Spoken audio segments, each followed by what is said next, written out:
Cześć! W ostatnim odcinku pokazałem Wam tak zwaną sekcję pierwszą najstarszej linii tramwajowej, oczywiście wąskotorowej, ale już nieistniejącej. Przeszliśmy od zajezdni, obecnie Muzeum Inżynierii Miejskiej w Krakowie, aż pod Wawel. Sekcję drugą zostawimy sobie na osobny odcinek, jako też wstęp do tramwajów na rynku głównym. Dzisiaj skupimy się na sekcji trzeciej. Jeśli nie chcecie przegapić kolejnych odcinków, to gorąco zachęcam do subskrypcji kanału i klikania w dzwoneczek. Mam nadzieję, że powiadomienia się będą Wam pojawiać, chociaż różnie z tym bywa.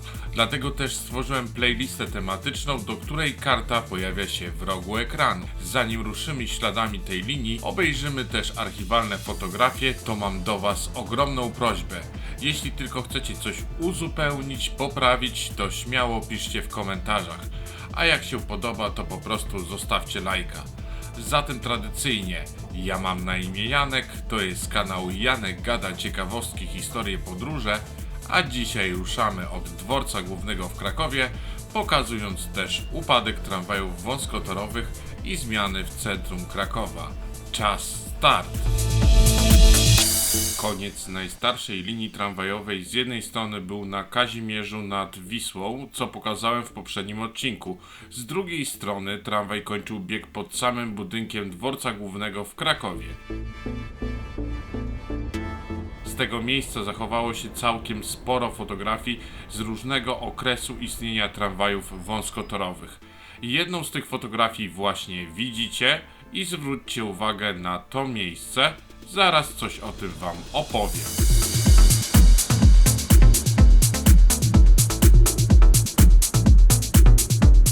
Obecnie w tym miejscu znajduje się kładka dla pieszych nad ulicą Lubicz i jest ona wykonana w późniejszym okresie, ale też jest stylizowana na koniec XIX wieku. Z tego co udało mi się doczytać, to powstała ona dopiero po likwidacji krańcówki tramwaju wąskotorowego. Zresztą na przestrzeni od lat 60. XX wieku aż do czasów współczesnych jest sporo więcej zmian. Akurat teraz namioty zasłaniają nam plac Jana Nowaka-Jeziorańskiego, który obecnie jest tylko do poruszania się dla pieszych, ale jeszcze do początku XXI wieku można było tutaj dojechać samochodem. Znalazłem zresztą też zdjęcie z czasów PRL, gdzie w tym miejscu był parking samochodowy. My jednak wróćmy do współczesności.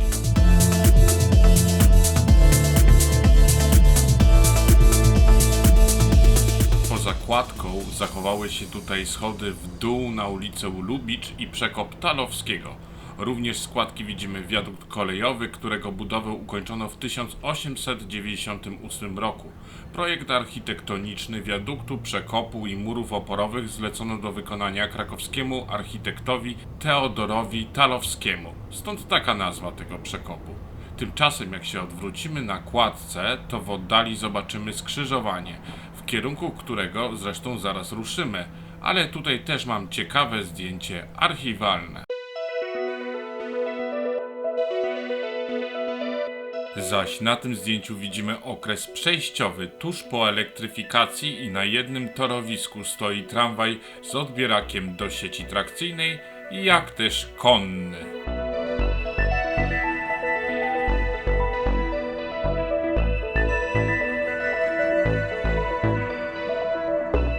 W tym miejscu, gdzie idę, szło torowisko, a dokładniej jeden tor.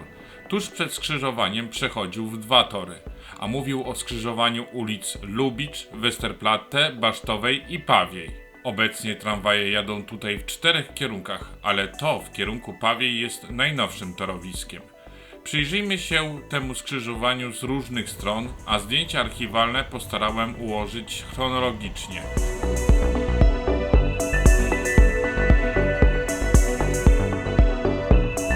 Zacznijmy od strony Teatru Słowackiego i będziemy spoglądać w kierunku północnym, czyli też m.in. dworca Kraków Główny.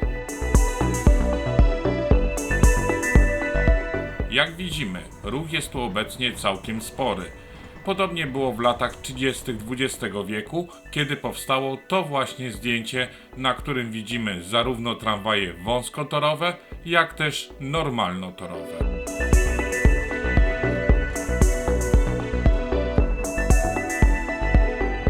Przenieśmy się teraz na róg Westerplatte i Lubicz, a następnie spójrzmy w kierunku Basztowej.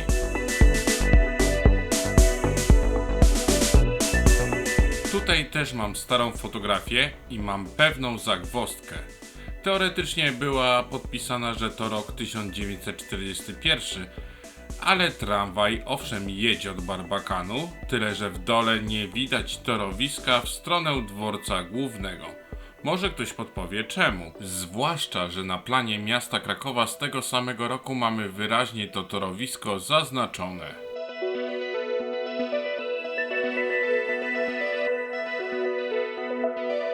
Wracając do czasów współczesnych, na skrzyżowaniu jest zakaz poruszania się pieszych.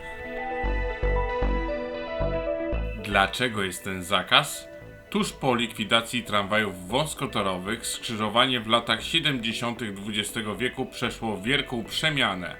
Zbudowano pod nim przejście dla pieszych najprawdopodobniej w 1973 roku. Czemu mówię najprawdopodobniej? Jedyną poszlaką, jaką znalazłem, jest ten archiwalny numer gazety Echo Krakowa z 29 sierpnia tamtego roku, gdzie redakcja na głównej stronie napisała artykuł o otwarciu go 1 września.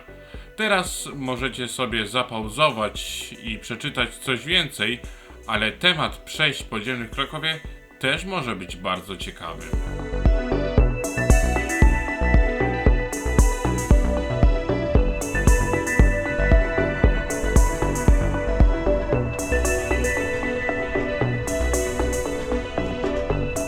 Wracamy do naszej wąskotorowej wędrówki we współczesnym świecie.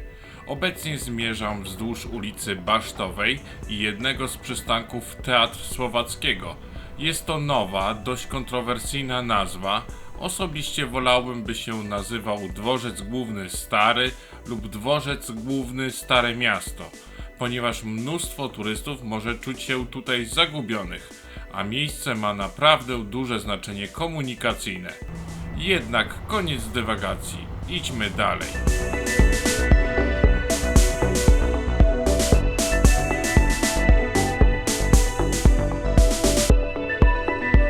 Przemieszczamy się ulicą Basztową. Po lewej stronie mamy budynek, w którym znajduje się Urząd Marszałkowski Województwa Małopolskiego oraz Urząd Wojewódzki, a po prawej planty. My idziemy wzdłuż torowiska w kierunku Barbakanu i jak już jesteśmy blisko tego historycznego obiektu, pora spojrzeć znów na zdjęcie archiwalne, by zobaczyć jak szło torowisko tramwaju wąskotorowego. Tutaj akurat w czasie remontu, zrobione w okolicach lat 1911-1912, ale mam jeszcze jedno zdjęcie, tutaj akurat rocznika nie znam.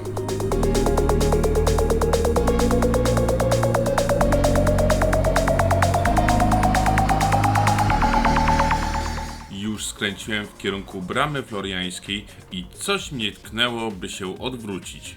Właśnie widzicie jazdę testową tramwaju Stadler-Tina, a ja gorąco zapraszam na moje wideo o testowanych tramwajach w Krakowie. Link macie w rogu.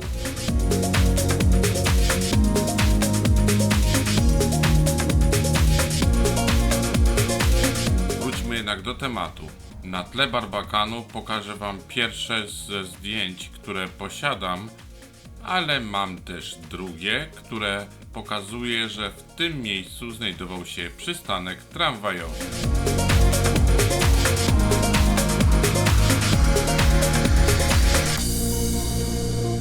Przystanek ma też tutaj inną funkcję, ponieważ pod bramą torowisko schodzi się do jednego toru. Jak to wyglądało, pokazywałem już w tym materiale oraz na mojej karcie społeczności, na którą gorąco zapraszam. Zresztą, patrząc w kierunku rynku głównego, posiadam bodaj najbardziej ikoniczną fotografię tramwaju na ulicy Floriańskiej, która jest chyba jedną z najpopularniejszych w wyszukiwarce Google'a.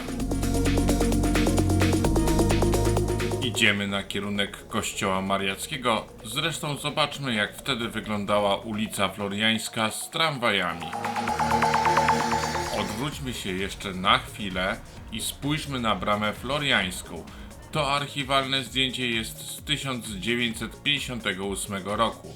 Jeden z widzów zwrócił uwagę, że owszem, jeden tor jeszcze pozostał, ale w górze nie mamy już sieci trakcyjnej, czyli jest to już tuż po wygaszeniu tego odcinka tramwaju wąskotorowego w ścisłym centrum Krakowa. My tymczasem z powrotem odwróćmy się i dojdźmy w końcu do rynku głównego.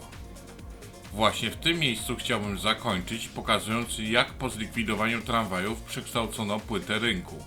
Ciekawe jest to, że stał się rynek główny w Krakowie po prostu wielkim, ujmijmy to w cudzysłów, rondem. Co ciekawe, wcześniej służył też on za parking samochodowy, ale to temat na kolejny odcinek. Tymczasem link do playlisty z innymi materiałami o tramwajach wąskotorowych macie w opisie.